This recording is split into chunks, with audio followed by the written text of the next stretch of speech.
Hi everybody, welcome to our very first panel discussion. So we're having this panel discussion as part of our Black History Month celebrations here on Lampeter campus at the University of Wales Trinity St. David. With me I have these two beautiful stellar young ladies and today I just hope that we can have a casual discussion, and I hope that, our discussion today will be very educational for the viewers, for you guys, the viewers, and also very inspirational for you guys, as well as helpful to the Black community in general. Okay, so first things first, we are going to all introduce ourselves as your panelists today. So my name is Robin Grant. I am currently a student here on Lampeter campus at the University of Wales Trinity St. David, and I'm also the Black Student Officer for the year 2022 to 2023. Okay, and my name is Emily Rose Kumi. So I'm the Wellbeing Advisor for London at the University of Trinity St. David campus.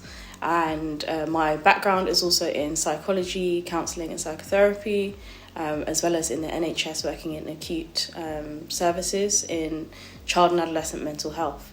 So I'm very much looking forward to talking about all things mental health and wellbeing today. Thank you. Hi, I'm Javon Campbell.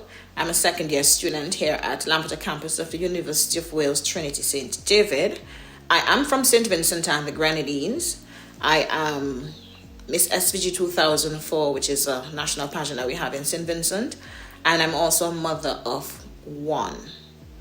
I've dabbled in a few fields before. I have done media and communication, as well as worked in the prison services in St. Vincent. Awesome.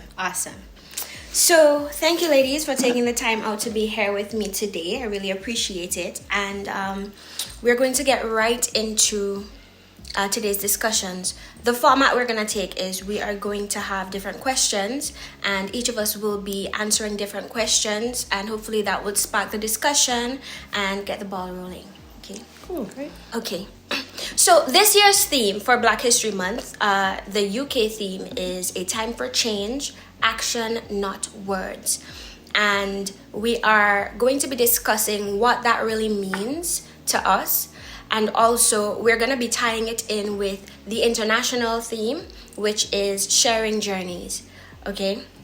So for the first question, it is, what does the theme of Black History Month mean to you? So each of us are going to tackle that in our own way.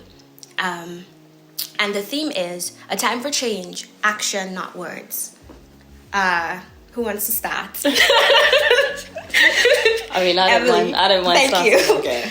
Okay. So for me, what Black History Month means to me is significance. It's a very significant time to remember our heritage, our history, and actually to focus also on the positives, to actually go into a space where actually we're rediscovering our ancestry, who we are, our DNA, and all the things that we have accomplished to date. So it's looking at the past in view of the future trajectory of where us as Black people are going to be moving forward in.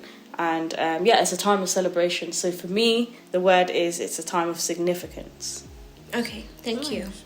Well, the theme for me actually means a lot in terms of, over the years you've heard Blacks saying, this needs to be done, we need to be here, we need to be there in society.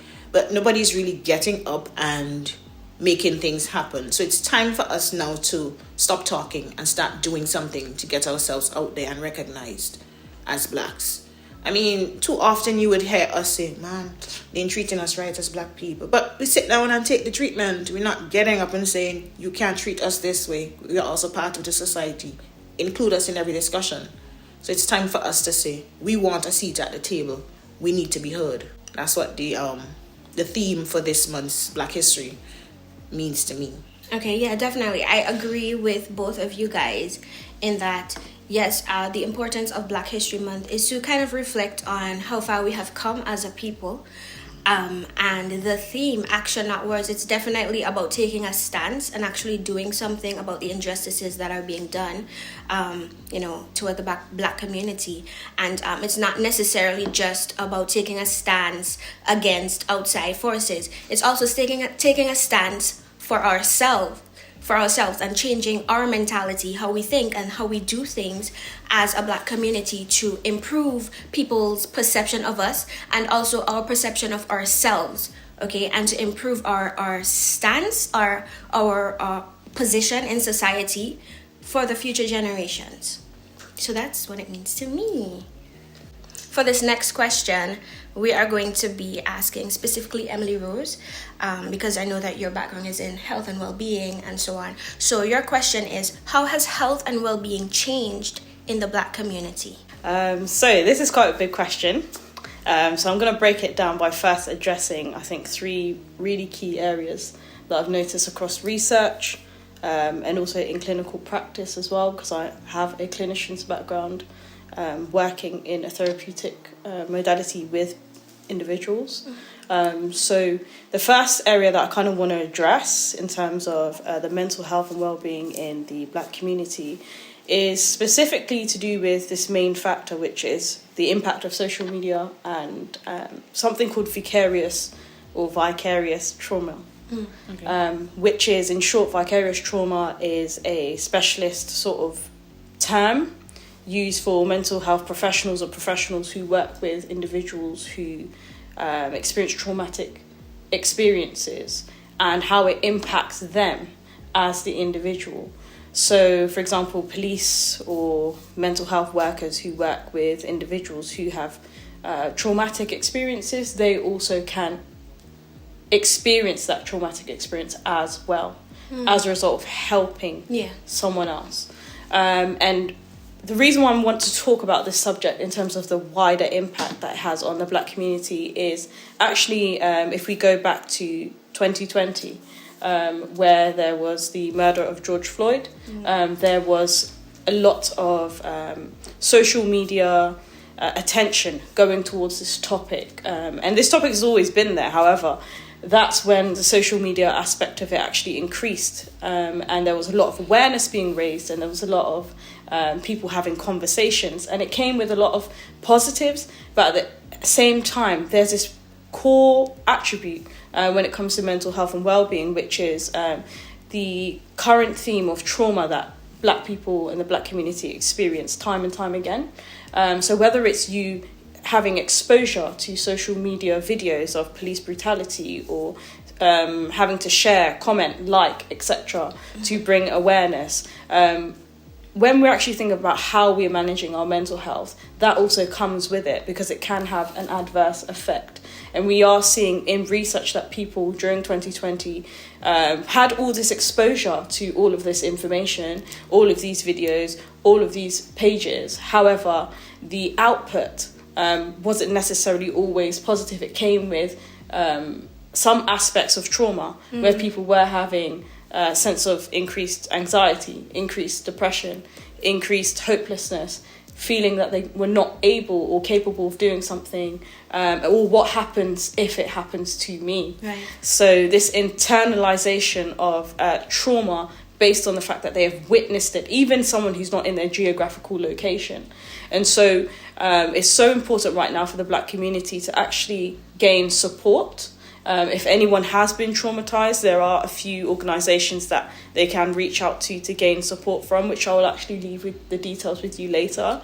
And so this is actually one aspect of it, that actually we can manage our mental health by, for example, taking social media breaks, curating our social media pages, actually having, instead of there being pressure, for example, to comment, like, share, go to protests and be physically present all the time, we can actually start having sort of something called like a funnel approach, where we start at the pyramid level from local impact, where you actually go out into your local community and make an impact that way. Then it moves from local to national. So once you've had impact within your local community, those around you, it moves to a national level where actually we're doing things widespread. So I've got an example. We have this particular individual who's actually running a campaign called 56 Black Men, changing the narratives of black people, where they are wearing a black hoodie. And they all come from professional backgrounds, are doing extremely well, successful entrepreneurs, business women and men, absolutely killing it in their field. And they are actually changing the narrative by showing them in a stereotypical way and seeing how people are viewing them, with the fact that they have all these accolades behind them. And it's currently changing the media narrative about how black people are viewed in light of that. So we've also got, in terms of a local initiative or national initiative, there's another one called Black Pound Day. So this is mainly in London, where I am based, where we actually have an individual, again, from the black community, who has encouraged economic spending within black businesses to encourage black businesses to gain venture capital, gain exposure, gain more economic funding, because there is, again, the disparity and there's a gap in terms of how well black businesses are thriving economically against their white counterparts. So these are things that we can do within our local communities, moving it to national. From national, it goes to international. And that is the whole aspect that we're actually focusing on when it comes to making proactive change within your community. And that also will have a long-term effect. So that's one of the main factors, the impact of social media and vicarious trauma, how it interlinks, but also what we can do in order to manage that, which will, again, be lastly focusing on curating our social media pages, having proactive I've even forgotten what I was going to say. Proactive, encouragement and proactive initiatives within our community, which can actually help us to develop at a faster rate. Right. And those are the main things that we can do from that perspective. I also have one more point. Secondly, which is also, again, from a mental health and well-being aspect, is burnout. Working twice as hard to get half as much. Yeah. Yep. Who knows that phrase? Yeah. Yep. I can see you all nodding. Yeah. Yes. Yep. It's a common phrase known within our community that you have to work twice as hard to get half as much. Yeah. And this actually comes with, which tags along with something called imposter syndrome. So I'm going to add that in a second. But in terms of burnout, across research, across seeing black people face-to-face in clinical settings, oftentimes there is this aspect of needing to work really hard and focus on prioritising your career, prioritising your work, being successful, working much, much, much harder. And there are systemic reasons for that. It's not because it's a mentality that we have, it's because there are institutional systems that have been built against the progression of black people, and systems have been colonized. So unfortunately, it's harder for black people to actually progress in certain settings. And there's so much evidence for this. I'll put a disclaimer that some of these factors that I will mention are things that have been brought in research, but also some of them are things that I've actually identified and experienced firsthand. So I just want to add in that disclaimer. So in terms of the burnout, what I've noticed also from a mental health and well-being side is, as a mental health professional working with people from diverse backgrounds, there is this priority and focus, again, once I mentioned before, on focusing on working hard, being the best, being successful at the expense of your mental health, Right. at the expense of burning out. And there was a study recently that actually focused on black women in particular, have this label, strong black woman. I'm sure you've also heard that as well, that you're a strong black woman. However, in relation to our counterparts, our white counterparts, that label is not placed on them, but that label is placed on us. Why? Because we take on a lot of stresses and pressures. And those stresses and pressures are significantly more in relation to our counterparts due to certain racial structures, systemic structures that have been put in place. Because there's so much evidence for the equality gap, there's so much evidence for the equity gap in terms of pay, and in terms of just, for example, even at a higher level, if you go to boardrooms are filled with the majority are white individuals. They are not people who represent how we look like. And without that representation, there is this need to have to work extremely hard in order to be recognized. So that comes with the added baggage of having to work so much so that your mental health is put on the back burner. So a lot of people do not prioritize their mental health and well-being not because they don't want to, but also within the mental health space anyway, there isn't that diversity. I was the only black clinician in my entire department until later maybe one other person joined, and that was after several years. And I have always been, my field, psychology, is predominantly a white middle-aged white female dominated industry. And so there are not many clinicians with my background. And if you don't understand the cultural idiosyncrasies of what it means to be part of the black community, how race actually impacts our mental health, our biology, even our physiology, how it affects our mentalities, and how we're actually dealing with it on a day-to-day, even things such as microaggressions. These are all the factors that come into play when you are faced with, okay, you've got to study and you've got an exam, but you are a first or second generation immigrant from the diaspora, where your parents have come to this country with no context of being in this country before. So they are learning, relearning, teaching you, and discovering, as well as facing racial pressures as well. So there is a lot of factors that are included that we need to actually focus on, and ways to actually manage the burnout. To answer the question, is actually to focus on working hard, but also working smart, or rather working smart and not just hard. So the focus is on actually seeing how we can uplift one another. So there are quite a lot of initiatives. So I want to shout out to 10,000 Black Interns. It's an organisation, they're London-based, but they also work across the UK, who have an initiative to have 10,000 Black interns in corporate fields.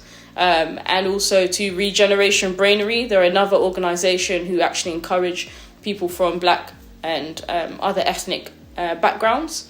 And there is also the BYP network, again London-based, but they also work across the UK, who are like a job portal, like Indeed. They're competing with the Indeeds for Black professionals, giving you access to the corporate organisations. So these are some of the factors that we can use.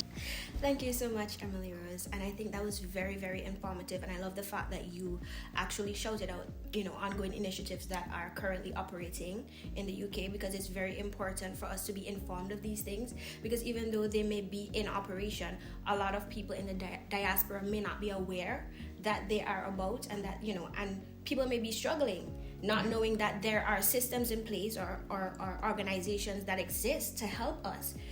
So I think that's very important, and thank you so much for everything that you said. Just backpacking on something that you said with regards to the burnout and all of that you were talking about. It kind of lends to the question, and I agree with you that it definitely finds its roots in our history, because it lends to the question of how do we overcome it? Like, how do we, we fought for a platform, right? We have fought to, get recognition in various areas. And so how do we make it the norm now? How do we step into a room and not be labeled, the Black girl, the Black woman, the Black CEO? How do we make it a norm? What do you think? Okay, that's a fantastic question. I think how we make it a norm is creating our own tables. Right. Telling our own stories, narrating our own stories. For a very long time, we have asked other people to create our tables for us? Can I have a seat at the table? Right. Why not create our own tables? So I'm seeing organizations, as I mentioned, BYP Network, 10,000 Black Interns. These are all Black led by Black CEOs who are all coming together to bring forth these initiatives. 56 Black Men is led by the CEO is also Black. And so these are initiatives that these individuals are, as I mentioned, that funnel, local, national, international. So we're focusing on how we can actually bring that change within our local community. Then it moves nationally and then internationally. So that is one way of how we could do that. And also, I guess, mentorship. So if you are in a position, which all of us have our experience in the background, as we went through the table introducing ourselves, we all have different backgrounds. But there are people who are now going to be stepping into our shoes who we can actually mentor. So LinkedIn is a good way to shoot your shot. So if you see anyone on LinkedIn who has something similar that you want to go into, you see a professional, shoot your shot, write them a little message, be polite, and ask if you could shadow them, ask if you could have any time with them, or just speak to them on the phone. Any tips for your CV, if you have internship availability, anything like that is actually what could bring positive change and help people to progress in that way. Right. Thank you. Awesome. Okay, so I think it leads to the next question. I think it would be appropriate for the next question to actually be, what can we as the Black community do to help ourselves? Okay, that one is for me. So what I was thinking and listening to everything that you said, you basically touched on a lot of the things that I wanted to, say for this question in terms of taking care of ourselves, right? And taking care of ourselves, it doesn't necessarily mean working harder in terms of, let me backtrack. Taking care of ourselves, taking care of our mental health as well as our physical health and well-being. Because a lot of the time, as Emily Rose rightfully said, we are often taught or from a very young age that we need to work hard. It's something that has been ingrained in our identity. Like as Black people, naturally we work harder in certain areas, and we work harder and we think that working hard is the way that we would get ahead in life. And sometimes it's very disappointing when we work twice as hard and then we come out with less than we expected initially.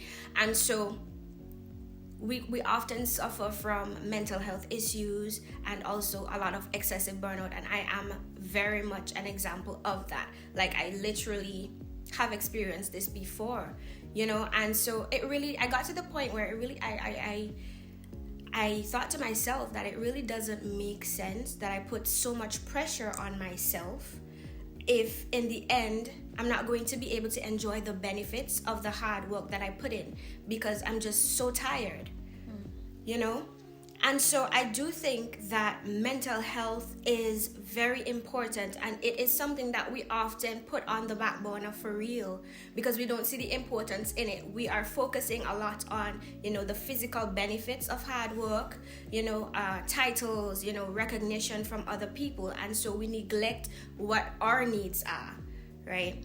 And so I think that taking some time off for yourself is very, very important. Like have a mental health day once in a while. We definitely need to listen to our bodies more. In a lot of Black communities, some of us aren't raised to be very emotional. We're just raised to be very driven and very focused, and very serious about achieving stuff in life. And while that is important as well, we also need to come to a place where we acknowledge that we have needs as well. Our health, our physical and mental health is important as well, so definitely taking care of ourselves. Also changing the narratives, that is something that stuck out to me as well from what Emily was saying, because there tends to be there is a negative view of the Black community, right? And that's general across the board. And so we have worked really hard. There are a lot of key people in the Black community who have worked really hard, and I think that that's important because that allowed us to be seen, you know, in a different light than we were originally viewed or originally taught to be viewed, right? And so changing the narrative in terms of making use of every opportunity that you get, and also creating opportunities for yourself, becoming a better person. I think that it is a mental thing, you know. I think that we need to, you know, individually, as individuals, develop a mentality where we acknowledge that, hey, this is my life and I need to actively take control of my life, and I need to ensure that, you know, my life is best lived, and I make optimum use of the time that I have to not only benefit me and my family and future generations, but also to make a difference in the world, and also for my community. You understand? Like, for my community, so that when people look at the Black community, they're not only going to see, you know, the bad, they're going to see, oh, but there was Emily Rose, you understand? But there was Javon, and she did this. And so I think that that is important, changing the narrative, getting rid of the stereotypes that plague the Black community, and causing the lens through which the Black community is viewed to be different, to be shifted, and so that we can be seen in a positive light. And where does it start? It doesn't start with some big organization. It starts with the individual. I do believe that it definitely starts with the individual, and those are the things that we can do to help ourselves. We need to take time out for ourselves mentally. We need to develop self-awareness, you know, and love ourselves. I had a very, very, very hard time getting to the place where I actually love myself, and I have actually struggled with like self-identity and all of these things. And it's stuff that we don't really talk about much, but it is very important because, like, you know, sometimes we come out and put on a facade that everything is fine because we want to look as though we have it all together to the outside community, especially when there is already a negative view of people like you. And so we try to, you know, put on a mask and pretend like everything is fine, and pretend like, okay, I'm a go-getter, I can do this, do that. And we overextend ourselves, you know? And so we have to dial back, you know, and focus on what is important. Yes, we want to make a difference in the world. Yes, we want to break barriers and move mountains and shift dynamics. But also we have to take care of ourselves, because if we don't, then we are, it's counterproductive. It's counterproductive because you're trying to achieve something on the one end while sacrificing your own health, right? Your own health and well-being. And that is too much to sacrifice, definitely. And so it's about finding that balance, you know, finding that balance where you are confident enough in who you are that you don't have to overextend yourself to prove something to others. And so I think that, you know, that is very, very important in the Black community today. Very important. It is very important because, I mean, when you look at how hard we work as Black people to get something in life, it happens a lot in school, in work, in leisure, wherever you are, it happens. A Black person just has to work so we just have to work so extra hard, and sometimes the rewards are not even worth the effort that you put into it, because you could put in 5 times what somebody else did, you're only getting 1% back. It makes no sense. By the end of the day, you burn out, you're tired, you're like, I have no time for family. Because sometimes we give our all at work just to move forward for our families, but at the same time you're sacrificing time with your family to do that. So is it really worth it? Yeah It's like you're giving up family for family, but it ain't making no sense. It's true. So what you're working for is not coming back. You're not reaping the benefits. Definitely. It's like the mentality that it's a lonely place at the top. Oh, it is. Yes. You know. And I even wanted to mention something about that in terms of how often do you hear Black people taking a career break? Yeah. Not often. I have colleagues who I worked with who take career breaks to go traveling.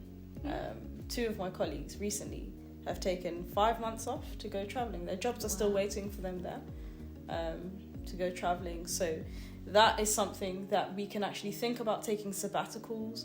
And actually, this aspect of, again, I have to come back with this aspect of being strong. Sometimes, you see, for us, we have to actually use our strength wisely. Right. The Black community is a very resilient community. Oh, yeah, we are. Extremely resilient. That's the best way that I can describe the Black community. It's collectivistic, but it's also extremely resilient. But being wise with that resilience actually means taking support. You have to. Having a break, taking rest where you need it, speaking to a mental health professional if you require that support, and speaking to them early. But there are plenty of ways that you can go about doing that. For example, if you do want to see a mental health professional who is from the Black community or has that heritage, so that you're not having to over-explain your cultural idiosyncrasies to someone in the cultural context that they may not understand initially, you can find a therapist on Psychology Today or the BACP website, where there are trained professionals, trained mental health practitioners, psychologists, clinical psychologists and psychotherapists, where you can actually get someone who has that background, but also has a cultural context and is going to be, the word is culturally sensitive enough to understand, and culturally competent enough to understand how certain factors are sort of affecting you in your everyday life with your cultural context applied to it, so that it does make it more of a wholesome experience for the individual. Yeah. Nice. Awesome. Okay, so the next question that we have is going to be directed to Javon, and it is, what can we do as parents to ensure the safety of our children and to prevent racially motivated incidences from occurring? Wow. That's a heavy one. As a parent, well, as I said before, I am a mother of a 9-year-old boy who is just the cutest. He is, how do I say this? He's naturally intelligent, but not, you have to speak to him to understand he's wise beyond his years. And because of his, how do I say this, his knowledge and attitude towards, he does amazing in school, and the other children in class are jealous, and he has been targeted for bullying numerous times. He has come home once with his entire face peeled. Somebody pushed him down and his entire face was bruised, like literally, like it was dragged. Oh my god. Hair, like, and school didn't call, say anything to me. Nothing was said to me. But because he's dark, he's darker than I am, I never noticed the bruises until the next morning when they were stale. And then you start to see Scabs. So I'm like, what's this? So now when I call the school, they're telling me, oh, they spoke to the other child parents already. I said, but nobody called me. My child was the one that was damaged. So now I have to teach my son that he has to be careful with other children, because other children will be jealous. It's not just outside of our Black community. There are children within our community who are very jealous-minded of your knowledge, your intelligence. As parents, we have to be very careful of how we tell our children to deal with things like that. We have to also tell them to be aware of their surroundings. You never know who is watching you, who is looking for any opportunity to pull you down. And I am tired of us as Black people having to always look over our shoulder to see if anybody is targeting us, if there's anybody following us. So now I have to tell my Black son that if the police approach you, you have to be very compliant with them. You can't want to fight and cuss and argue. You have to just say, okay, answer questions, give the correct answers at all time, never lie. And we shouldn't have to think that we have to do that. Exactly. It should be us living our lives freely as other ethnicities are doing. Why is so much pressure being placed on parents to tell their black children that you have to be mindful of society? Society should be mindful of all of us because we are part of this society. It's true. Too many times you see black mothers weeping, crying on their knees because a son or daughter was taken out because of what? Mistaken identity. You're in the wrong place at the wrong time. That should never be. And too many times you're targeting young ones because they're black. You just happen to look like somebody who fits the description that you got. And before thinking or asking, they're gone. How do we deal with that as parents? It's difficult for parents. You're home and you get a call. Oh, your son's gone. Your daughter's gone. Why? How? They went here, they went there. And it's not like they were in a bad place. It's just mistaken identity. Too many mistaken identity cases are happening around the globe. It's not just in the UK. It's not just in the US. It's happening all over in the working in the prison is 1,000,001 people in prison who are innocent. Not everybody who comes into the system is guilty of what they're there for. A lot of people end up in prison and are innocent, and they're not given the opportunity to speak because there isn't a support system for them in terms of mental health. And I see a lot of blacks go to prison in St. Vincent, sane, proper well-being, and come out mentally unstable. And there are not programs in place to reincorporate these prisoners or civilians into society after coming out of prison with their mental faculties all over the place. Nothing to reintegrate them into society, and we need to work on that as parents so that they don't go down that path. Mental well-being is shoved on the bottom. Everything else is up there, but the mental well-being is down there. Nobody pays attention to the minds of the young ones in prison, because it's a very difficult thing to end up in prison. You know you're innocent and nobody's listening. Nobody's saying, let's hear what he has to say, let's hear what she has to say. How did you end up here? Was it peer pressure? Were you just in the wrong place at the wrong time and you just got picked up because you were there but you know nothing of what happened? Nobody talks to them to find out all of these things. So us as parents have to tell them, speak up, always speak your truth, so that your voice could always be heard, so that you're not mistaken about anything in life. As a parent, you have to always be there. Give support, show up every opportunity that you can, spend time with your children, teach them about the black community, make them aware of what is and what is not going on around them at all times. We have to be there for them. And the problem stems from a lot of black parents fighting between themselves, and the children are in the middle. And I'm also a single mother, so it's very difficult for me to be mommy and daddy. But thank heavens I have a very, very good support system. My sisters, my mother, my nieces, my nephews, everybody's looking out for my son. So I am lucky in that aspect, but not every black child has that support system behind them. At every opportunity, we as a community need to go back to the days of it takes a village to raise a child. Yeah. Once we have that in place, our children can never fall through the cracks of society. So that's what we need to work on. Making a society, the village to raise the children. Awesome.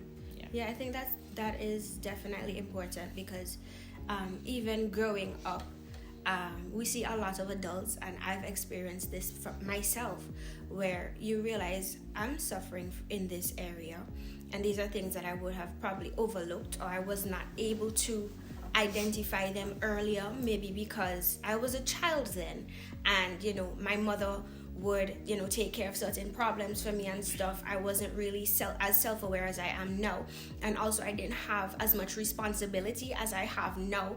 And so now that I'm thrust into a world of responsibility and accountability for myself, I'm realizing, wow, there's something wrong here. There's an issue that I have in this area, And then through some self-actualization and sitting down thinking about, who I am, why I am like I am, realizing that this stems from family. Yep. It's rooted in family issues that maybe even took place years ago. Yep. And lacking certain things, and so I am very, very grateful for the family that I grew up in. My family has been very, very supportive of me up until this point, but that doesn't mean that they're perfect, and you would never find a perfect family. And so everybody in that family, the onus is on your family to chip in wherever they can and help to build you, because it does take a village to raise a child. Family, friends, aunts, uncles, aunties, the responsibility should not just lie with the parents, whereas it is the parents' primary responsibility. It shouldn't just stay there, because our parents are only one part of our lives. Yep. Everybody else who is involved in our lives should chip in terms of the older generation to help us, and so definitely that is very important. And I think that it could be the same thing for a lot of people, but because we focus so much on making something out of ourselves, okay, we tend to neglect ourselves, okay? And it's kind of contradictory because we neglect ourselves, and sometimes we don't realize that, hey, this is a problem, this is an issue, and unless I deal with this issue, I'm never going to overcome it. I would always be lacking in this area. Nothing else could fill that void unless I tackle what the issue is. I would always be trying to drown it out with success, with money, with friends, and I would never feel fulfilled. And so definitely the family is important. The love of a mother, both parents are very important. And so I think that's definitely where a lot of problems stem from. A lot of people end up in prison not because they committed a crime, because they lacked something, in their childhood growing up. And I think that some parents don't realize the importance of what they say and the importance of what they do with regards to their children, right? Because they would say certain things and you have no idea. Like there was this one time. I'm gonna share a story. There was this one time. I think I was like 7. I was probably 6 or 7 years old, and I remember that I had a really bad day at school, and then I think I was getting bullied for something, and the next day I was a very dramatic child. So I was like, you know what? I'm not doing this. I am not doing this. So I remember my mother, she was making breakfast, and then I was like, okay. So I approached her and I was like, Mommy, could I stay home from school today? And then I explained to her why. And knowing myself, I was probably like crying. I was like, please, I can't do it. La la la la. Like very dramatic. And my mother looked at me and she was so calm. And she's the sweetest lady. But that day, I completely disliked her. Because she was so calm and I was there like all in my feelings. And she was so calm and she was like, Robin, these things happen to you sometimes to make you stronger. And I was like, what? How dare you? How dare you tell me this? I was shocked. Honestly, it hit me for 6. I was shocked. I was in disbelief that this woman would look at me and say that to me at that point in my life. I felt like so hurt. I was so broken. And I was like, what is she talking about? I'm 7 years old. This doesn't make sense to me. And so now, I mean, you guys could tell how important, like how much that hurt me, because I remember it to this day, right? And now, it was only until like I got to high school that I realized what she said. I realized the meaning behind what she said, because I experienced certain things in high school that, had that not happened, I would have caved and I would have broken. and I would have crumbled, right? And I was like, oh my gosh, she was right. You know, she was right. And so, I mean, that's one part of it. So she raised me in a way that she taught me to be strong in the face of adversity and to not run away whenever things get hard. Face it head on. To not hide. And to be honest, to this day, sometimes I still do hide, right? But I have that memory that I can always go back to, and I'm like, no, we have to do this. Come on. Pick yourself up and let's do this. You know, and so it has that day has served me all of my life, and it has made me, and many more incidents like it have made me into who I am today. And I owe it all to my mother, to the way that I was raised. You know, so that is to say the importance of your parents in your life.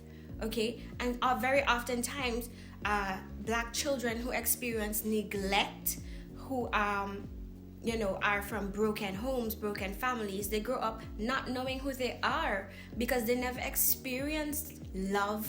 You know, they never experienced a setting where they felt accepted, and so their identity is just so distorted, and they look to all kinds of different things like gangs and so on to feel loved and to feel accepted.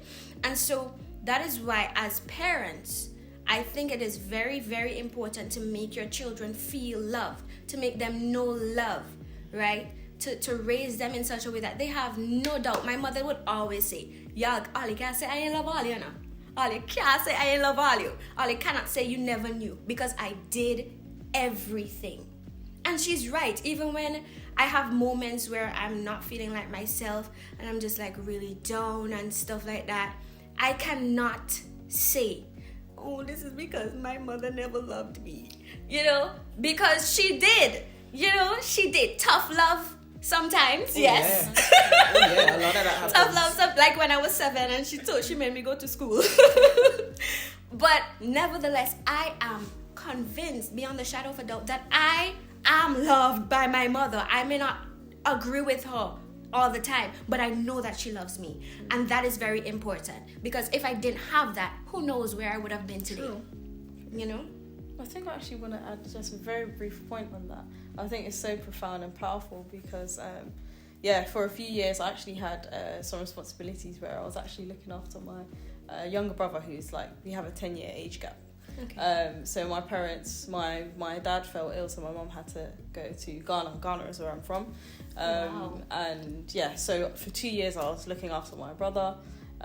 He's my big little brother. He's like 6 foot. Ooh. And he was like around 16. So between 16 and 18 were very core prime years of his life where he actually needed a lot of support to get him from sixth form into university, and he done exceptionally well and he had the support system.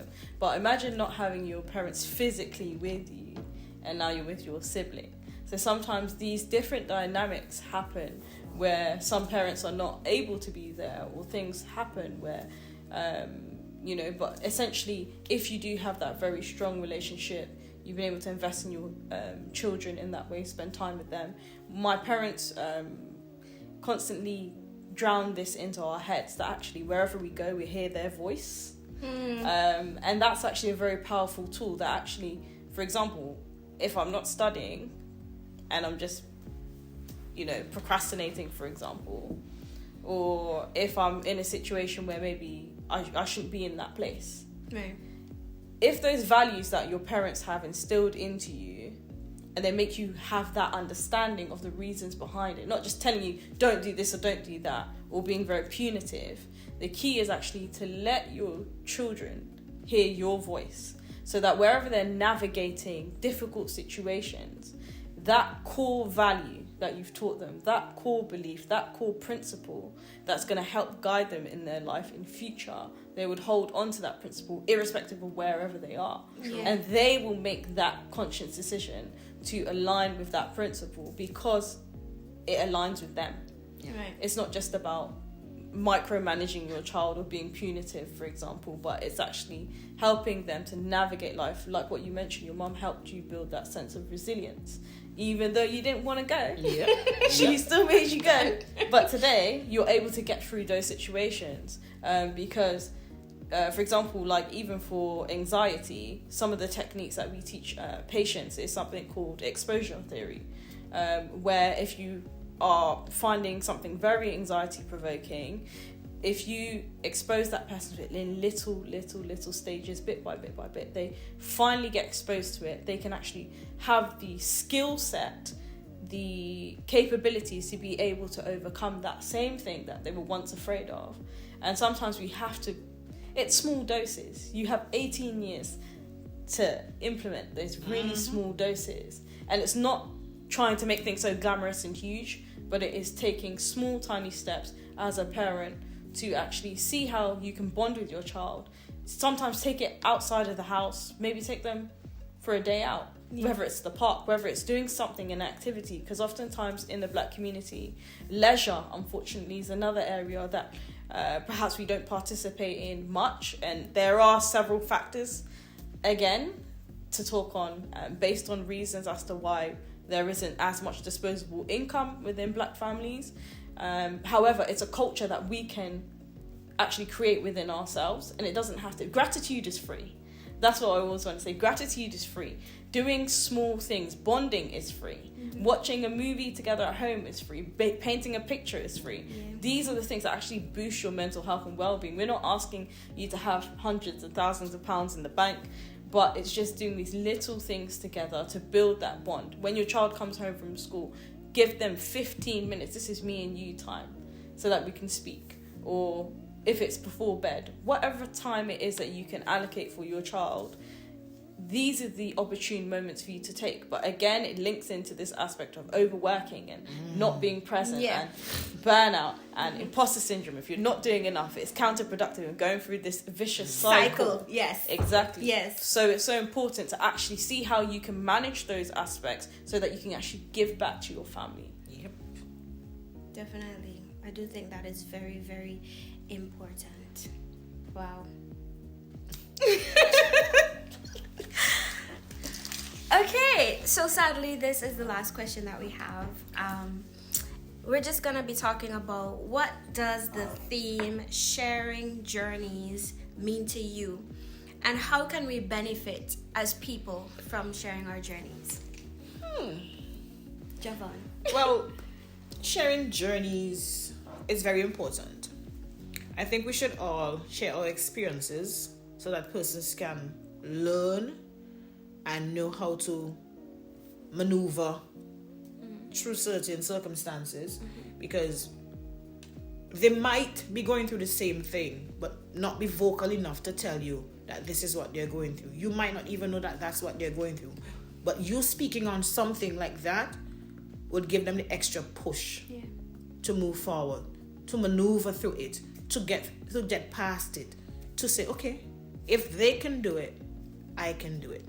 And that's all it takes for some of us to make it in life, to know that somebody else like us did it, came out on top. Then we say, oh, I can do it too. That brown girl did it, so I'm a brown girl, maybe I can do it too. Sometimes that's all the motivation we need. Yeah. That is it. Sometimes that's all we need, because I remember when I went in for Miss SVG, I was the darkest of the darkest. Like literally, it was, my skin complexion was the darkest of all, and I was the most hated because I've been called ugly all my life. Like from there to here, I've been that ugly black girl. That ugly black girl. Okay. And it never bothered me as much when I went in for Miss SG, because I dealt with it for so many years that it was just like water running off my back. You can say whatever you want to say. I could not be bothered. And I remember my whole Miss SVG experience, whenever we went out into the community as contestants to mingle with the public and things like that, you would hear people making snide comments and snide remarks, ugly black girl, where she going, and things like that. Even when I won the pageant, because nobody expected the black girl to win the pageant. I mean, we were all black. Yeah. But I was just the darkest off. And that is how we as black people segregate ourselves from each other as well. We look at our skin complexion and say, you're too black for be this. I like it. But we are all black. Yeah. And we don't realize that we're making racist comments towards ourselves by saying things like that. Oh, the light skin one they go in. The black one they not going away. Where she going? Things like that. And it was so difficult for me that the night of the show, when you're walking on stage, you could hear them in the crowd saying those things and you just block them out.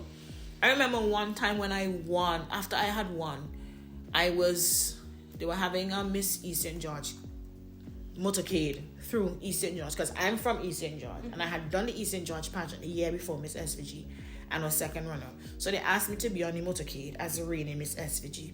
I remember this one man in particular, he came up to the truck and he's like, "You not be supposed to win, you too black for being Miss SVG. Watch how you ugly." I'm like, okay, if that's how you feel, that's alright. To me, and nobody could have understand why it just never fazed me. I just was living my life like, whatever. Yeah, but the racial slurs, the comments were horrible when I went in for Miss SVG. In a black country. In a black country where all the contestants were black. Right. It was horrible. But how you gonna do? Life goes on. And like that, your example, your story would be very inspirational to other people. Yeah. You know? Which is why it is important for us to tell our stories. You know, because somebody might be going through the same thing, not necessarily in a pageant setting, but you know, somebody might be feeling ostracized because of their skin color. Yeah. And your story that you actually won Miss SVG would be very inspirational to somebody. I'm inspired for sure.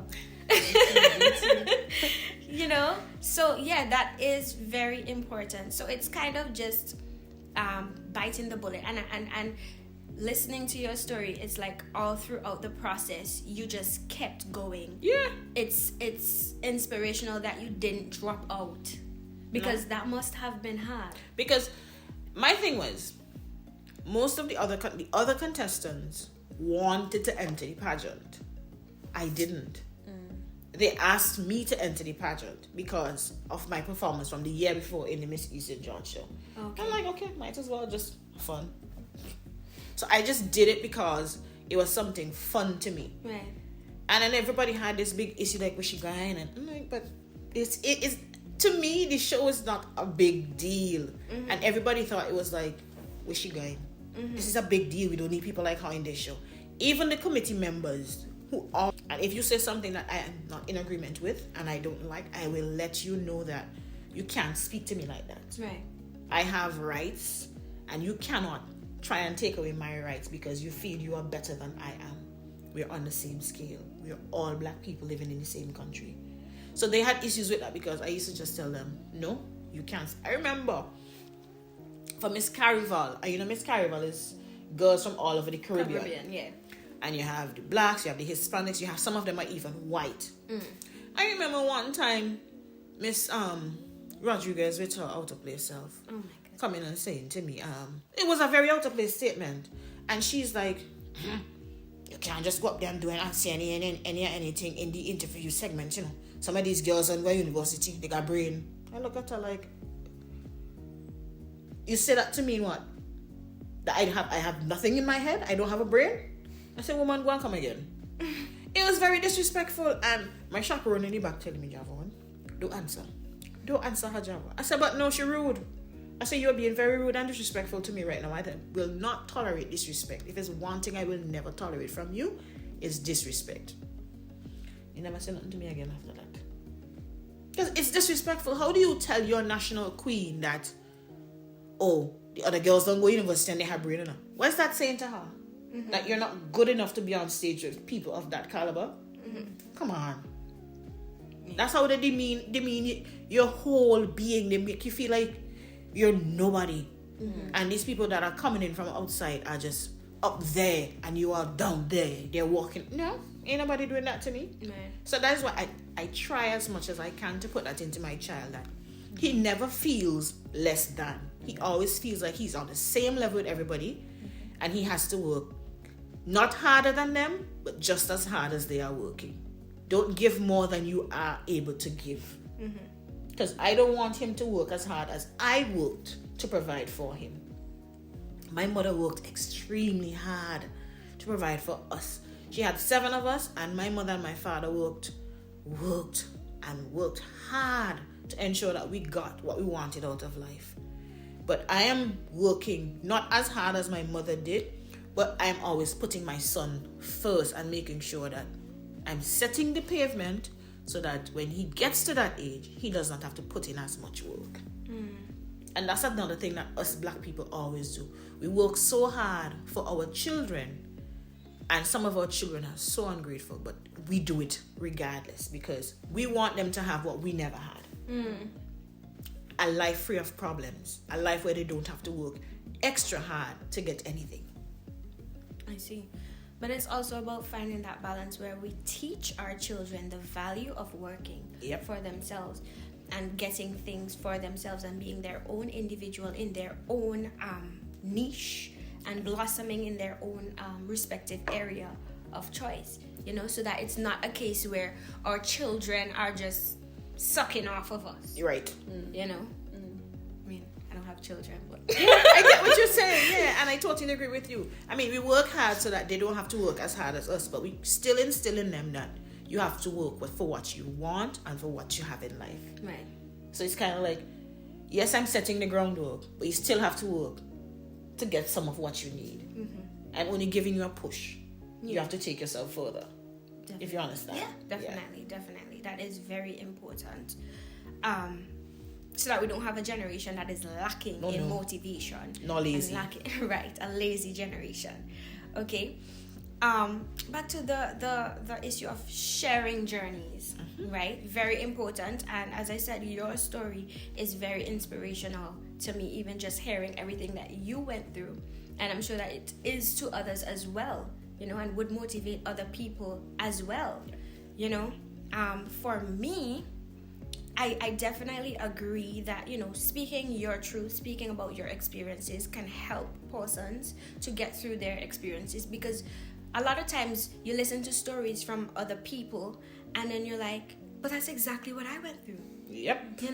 Like our paths cross along the road somewhere. There's always somebody who has been through what you have gone through, and there's always somebody who will go through what you have gone through. And I think one of the reasons why it's kind of hard for us to share our journeys is because we are scared of criticism from outside forces, whether from inside the black community and even outside of the black community as well. And I think it takes getting to a place where, as Javon was, like, you totally just block it out and why you are doing what you are doing. Well, you are just doing the pageant for fun, as you said, but like when it comes to doing things in terms of sharing your journeys, you keep in mind your reason, your why. Why am I doing this? Okay, so irrespective of whether I get negative or positive backlash or criticism or responses from other people, I know my why, right? And this is why I am doing it, and I'm going to push through in this. Okay, a personal experience for me is when I started this skincare blog that I started on Instagram, right? So when I was like 18 years old, I started suffering really, really severely from acne. And it took a toll on my mental health, completely destroyed my mental health. And I had a struggle with loving myself because, at that age, you're into beauty and you want to look cute. You see all the pretty girls and teens on Instagram. And so it was very shattering for my mental health. And because of the core values that, going back to how I was raised, the core values that I have inside of me, I decided, what? One day I was thinking, if I feel this way, there might be other people who feel that way as well. Yeah. And so I was on Instagram and I was like, how come I feel so isolated? I feel so like an outcast on this platform because everybody seems to be so perfect and I feel like I do not belong, And then I was like, I need to start it, Yeah.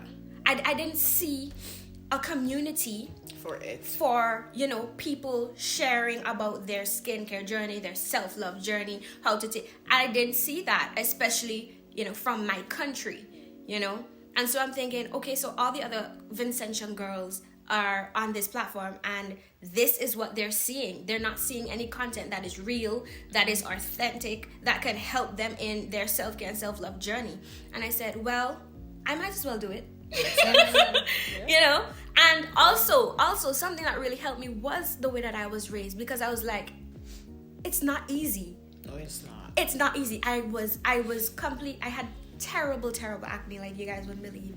And Oh, you have good skin. getting there. But you guys would, it was hard for me to do that. It really was not easy. But I decided to do it because I wanted it to be easier for others. And I knew that I was raised in a way where I could handle the backlash. Do you understand? I could take it. And I was willing to do so if it meant that other girls just like me could learn to love themselves, could learn to take care of themselves. And so I did. Lovely. I did. And sure enough, there was backlash. And you know, this one time when I saw like somebody had screenshotted one of my pictures, and it was a guy, and and he had posted it, and he made like a really horrible comment on his WhatsApp, and one of my friends sent it to me.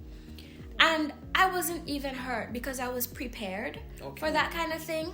And what I did was I screenshotted it and I posted it on my skincare Instagram under the hate you give. How could you take something like that and turn it into something negative and try to undermine the purpose of my platform? You know, so it's really just a mental thing. And my response to it was just, look guys, this is a perfectly good example of stupidity and what you do not do, you know, when people are trying to put a positive message out there. And it didn't faze me. To this day, I do not know who the person is, right? It's an anonymous person. But to that person, like, you need to change your mentality, okay? We've come so far as a Black community. But yet we're going so far back. Right. You know, and as I said before, it starts with the individual. Change your mentality.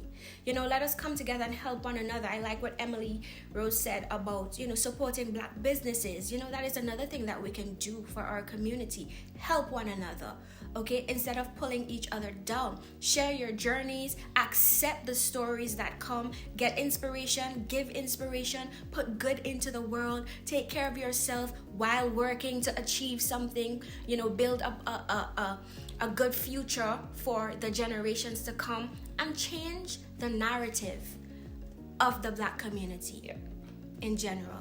And I think that is very, very important. And we are making steps in that direction. I'm very proud of everything that is going on worldwide in the Black diaspora. And so I hope that in the future, you know, as we begin to change our mentalities, that will translate into generation after generation after generation. But it starts with you. Yep. That it does. It does. So that's it. Okay, so we have definitely come to the end of our panel discussion. I would like to thank these two lovely ladies for joining me today. It really means a lot. Thanks It for really having means us. a lot. Yes. Thank you. Thank you guys for taking the time out. Everything that you guys said was very, very, very inspirational to me, very informative even to me, and I do hope that it translates that way to our viewers as well. Thank you for having us. Thank you. It was nice being here and talking. Thank you guys for tuning in, and until next time, love yourself. Period.